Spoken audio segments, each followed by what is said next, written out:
السلام علیکم سریہ ٹین میں خوش آمدید. میں ہوں فاطمہ ناصر اور اس خوبصورت صبح کا آغاز ایک ساتھ کرتے ہیں. امید کرتے ہیں کہ آپ لوگ سب خیریت سے ہیں, اپنا خیال رکھیں, کوشش کر رہے ہیں کہ جتنا بھی ہو سکتا ہے کائنڈنس کے ساتھ پیش آئیں اپنے ارد گرد کے لوگوں کے لیے. اگر آپ کچھ اچھا کر سکتے ہیں تو یہ مت سوچیں کہ کوئی آپ کے لیے کیا کر رہا ہے. اور اگر ہم سب یہ فیصلہ کر لیں کہ ایک دن میں کسی ایک شخص کی مدد کریں گے, وہ چاہے کسی کو بیٹھنے کی جگہ دے دیں, کسی کو پانی کا گلاس دے دیں, اگر آپ کو لگتا ہے کہ کسی کی آپ کسی اور طرح سے مدد کر سکتے ہیں تو وہ بھی لازمی طور پہ کریں. اور اگر ہم سب یہ ایک فیصلہ کر لیں تو خود سوچیں کہ زندگی کتنی آسان ہو جائے گی, ہماری سوسائٹی کتنی امپروو ہو جائے گی. آگے بڑھتے ہیں. ایک دن ایک نیکی میں پروفیسر امان رسول ہمارے ساتھ موجود ہیں, چلتے ہیں ان کی طرف.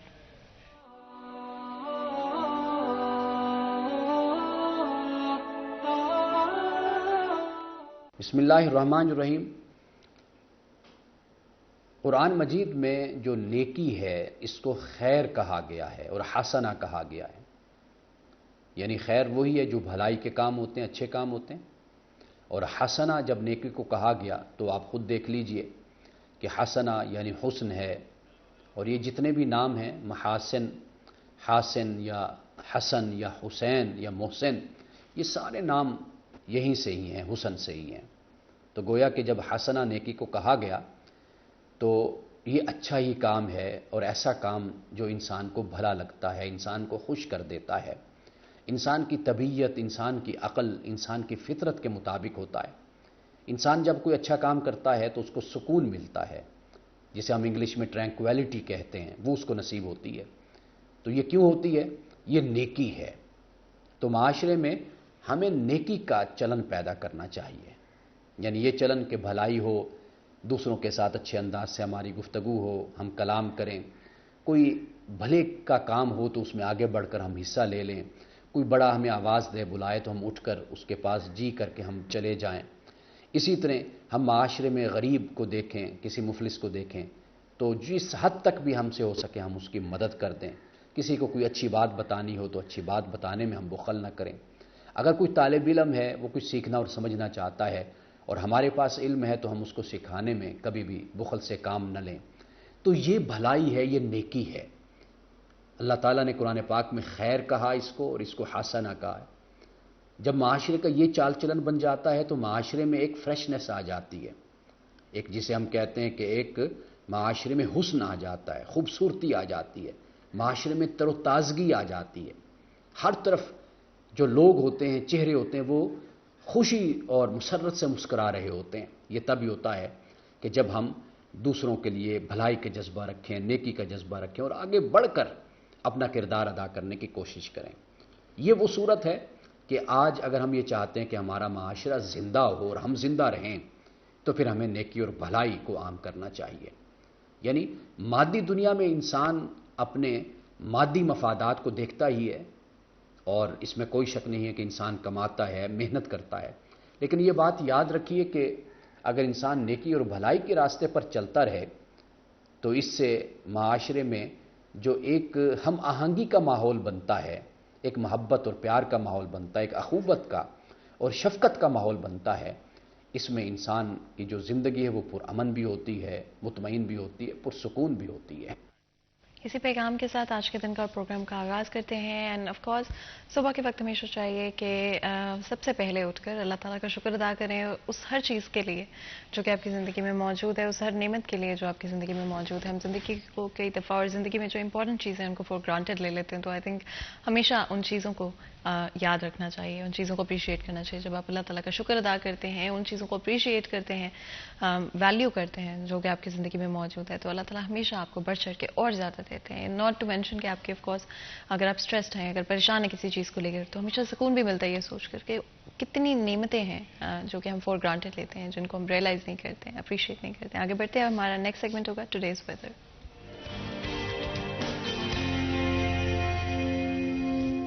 مریم رضا ہمارے ساتھ موجود ہوں گی, جانیں گے موسم کے صورتحال. جی مریم. جی بالکل, صبح کے دن کے آغاز کی اگر بات کی جائے تو فیصل آباد میں صبح کے اوقات میں ہی سرد ہوائیں بھی چل رہی ہیں, اور اس کے ساتھ ساتھ سورج میاں نکلے ضرور ہیں, لیکن ان کو جو ہے بادلوں نے اپنی اوڑھ میں جو ہے وہ چھپایا ہوا ہے. اس کے ساتھ ساتھ شہر فیصل آباد کا موسم جو ہے وہ مسلسل اس کے درجہ حرارت میں جو ہے وہ کمی واقع ہو رہی ہے, جس کی وجہ سے شہر فیصل آباد کا موسم جو ہے وہ تو سہانا ہو ہی رہا ہے, لیکن اس کے ساتھ ساتھ سردی جو ہے اس میں بھی اضافہ ہوتا ہوا نظر آ رہا ہے. محکمہ موسمیات کے مطابق جو ہے آج کم سے کم درجہ حرارت 18 ڈگری سینٹی گریڈ ریکارڈ کیا گیا ہے، جبکہ دوپہر کے وقت میں زیادہ سے زیادہ 24 ڈگری رہنے کا امکان ہے۔ ہوا میں نمی کا تناسب 75% ہے، جبکہ ہوائیں 4 کلومیٹر فی گھنٹہ کی رفتار سے چل رہی ہیں۔ موسم جو ہے وہ سردی کی طرف جاتا ہوا نظر آ رہا ہے، جس کی وجہ سے شہر فیصل آباد جو ہے وہ ان کے چہرے بھی جو ہے وہ کھل چکے ہیں، کیونکہ سردی جو ہے وہ آ رہی ہے، گرمیوں سے جان چھوٹ چکی ہے۔ اور اس کے ساتھ ساتھ اگر بات کی جائے تو محکمہ موسمیات کے مطابق آئندہ 24 گھنٹوں کے اندر بارش کا تو کوئی امکان نہیں ہے، لیکن مسلسل موسمی تبدیلیاں اور اس کے ساتھ ساتھ جو سرد ہوائیں ہیں وہ اسی طرح سے جاری رہیں گی۔ جی بہت بہت شکریہ مریم، اس اپڈیٹ کے لیے۔ آپ لوگوں نے سنا کہ فیصل آباد شہر کا موسم دن بدن تبدیل ہوتا جا رہا ہے، فائنلی سردیاں فیصل آباد شہر کا رخ کر رہی ہیں۔ اینڈ آئی تھنک ہم سب شہری یہ تو ایٹ لیسٹ کہہ سکتے ہیں کہ فیصل آباد میں ایک بارشیں اور ایک سردی تھوڑی دیر سے رک کر آتی ہیں، بٹ ڈیفینیٹلی اپنے آپ کو کور کر کے رکھیں۔ اگر شام کے وقت اور صبح کے وقت باہر نکل رہے ہیں تو کوشش کریں کہ کوئی نہ کوئی شال لے لیں، کوئی کپڑا لے لیں، بٹ یا موٹے کپڑے کمپیریٹیولی، ابھی اتنی ٹھنڈ تو نہیں ہوئی، بٹ اپنے آپ کو کور بھی کر کے رکھیں، بیکاز سرد ہوا لازمی آج آپ شام کو محسوس کر پاتے ہیں آج کل۔ اس کے علاوہ پانی کی بوٹل اپنے ساتھ کیری کریں، نیم گرم پانی رکھ لیں اور دن کے تھرو آؤٹ اپنے آپ کو ہائیڈریٹڈ رکھیں۔ اس کے علاوہ سن پروٹیکشن کا استعمال کرتے رہیں، ہر کچھ گھنٹے کے بعد ری اپلائی کریں، اپنی اسکن کو پروٹیکٹ کریں، گرمی ہو یا سردی ہو، پانی اور ہائیڈریشن اور سن پروٹیکشن لازمی طور پہ استعمال کرتے رہیں۔ اپنا بھی خیال رکھیں۔ آگے بڑھیں گے، چلیں گے ہماری آج کی ٹاپ سٹوری کی طرف۔ ہماری آج کی top story, P T I long march دوبارہ شروع کرنے کا فیصلہ، کیا حکومت لانگ مارچ روکنے میں کامیاب ہو سکے گی؟